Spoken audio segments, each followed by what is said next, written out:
बहुत ही important dictation. खंड 2 पत्रिका 80 शब्द प्रति मिनट की गति से 10 मिनट का डिक्टेंशन होगा। Ready 5 second.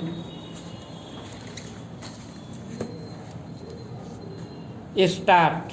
महोदय, सामान्यतः जीवन की आधुनिक सुविधाओं में से उन्हें कोई भी प्राप्त नहीं है।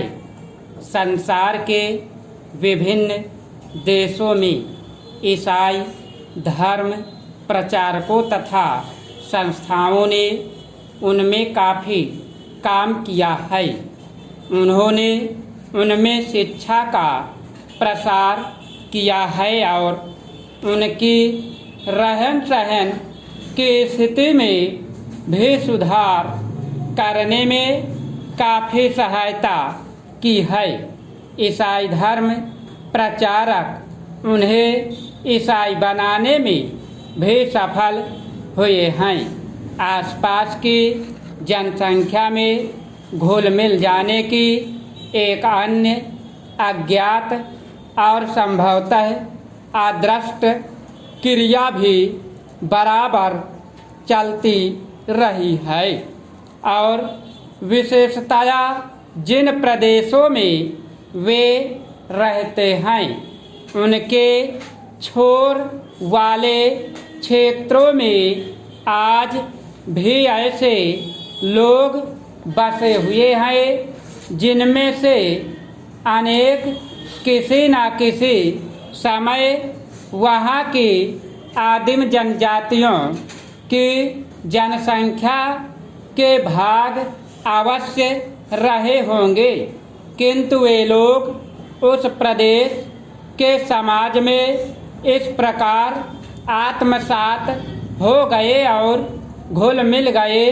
हैं कि अब यह संभव नहीं कि उन लोगों को वहाँ के अन्य लोगों से अलग पहचाना जा सके।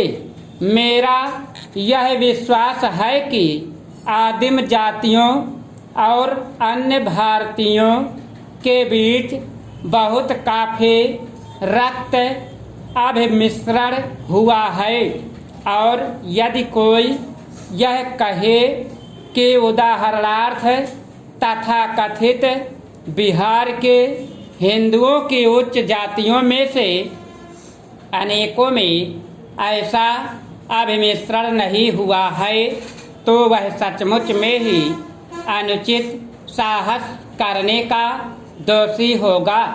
ऐसे लोगों का अभाव नहीं है जो अपने स्वार्थ के लिए इन लोगों के शिक्षा में पिछड़े होने के कारण इनका शोषण करने में रुकते नहीं।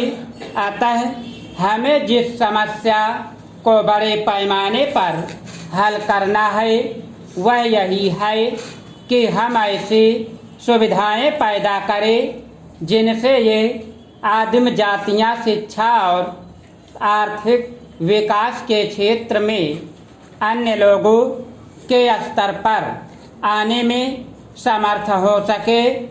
प्रश्न यह उठता है कि हम उनके लिए विकास किस प्रकार की उन्नत और प्रगति चाहते हैं। क्या यह वांछनीय नहीं है कि उन्हें ऐसी सुविधाएं प्रदान की जाए जिनसे वे अपनी रीति रिवाजों, रहन सहन और संस्कृति को बनाए रखकर भी अपना आर्थिक और अन्य प्रकार का विकास कर सके। चाहे जो कोई भी तरीका अपनाया जाए, एक बात तो मान ही लेनी है और हर हालत में उस पर चलना है। वह यह है कि धर्म, भाषा, रहन सहन अथवा रीति रिवाजों की दृष्टि से उन पर किसी चीज़ को लादने का विचार या अभिप्राय ना हो तो उस हो सकता है और ना होना ही चाहिए। यह बात बिल्कुल न्यायसंगत नहीं हो सकती कि हम उनकी इच्छा के विरुद्ध कुछ भी उन पर लादे। मेरा अपना विचार है कि हमें उनके शिक्षा और उनके आर्थिक जीवन में साधारण दृष्टि से सुधार के लिए उन्हें सुविधाएं प्रदान करनी चाहिए और यह बात उन पर छोड़ दी जाए कि वे अपने चारों ओर के समाज से घुल मिल जाना चाहते हैं अथवा अपना अस्तित्व बनाए रखना चाहते हैं।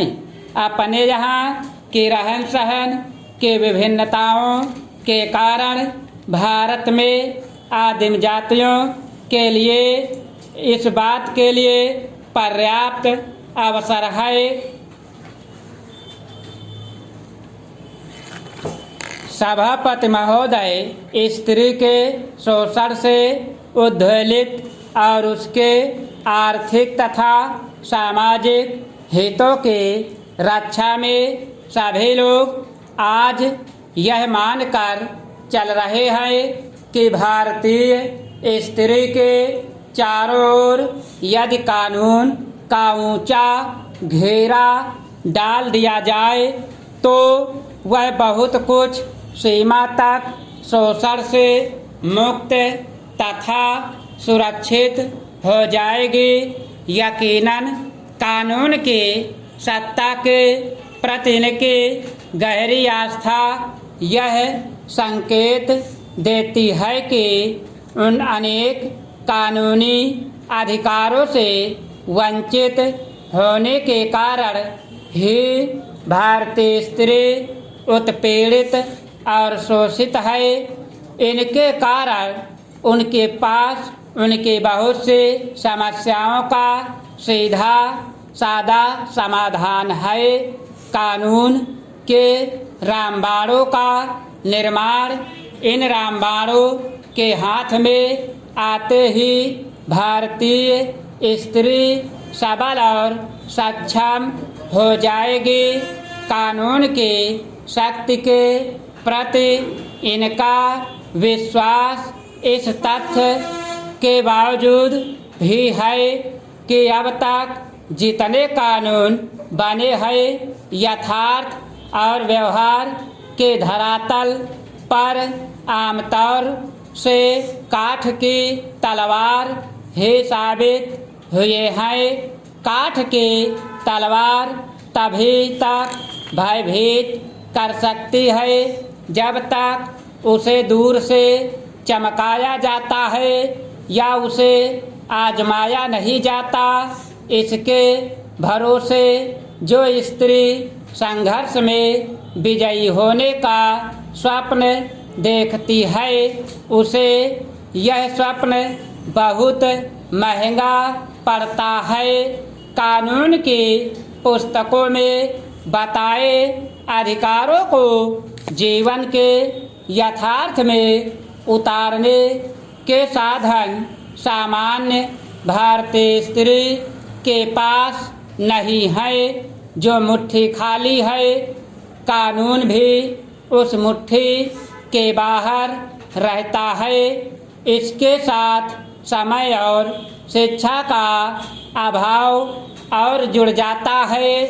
भारतीय स्त्री की लाचारी मूलतः साधनों की लाचारी है, इसलिए उसके पक्ष में बनाए गए कानून भी उसके जीवन को नई दिशा देने में तब तक असफल ही रहेंगे जब तक भारतीय स्त्री साधन संपन्न नहीं हो जाती।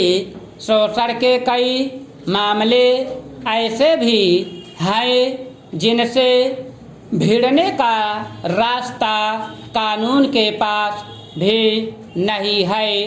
अविवाहित स्त्री का परिवार द्वारा सम्मिलित शोषण।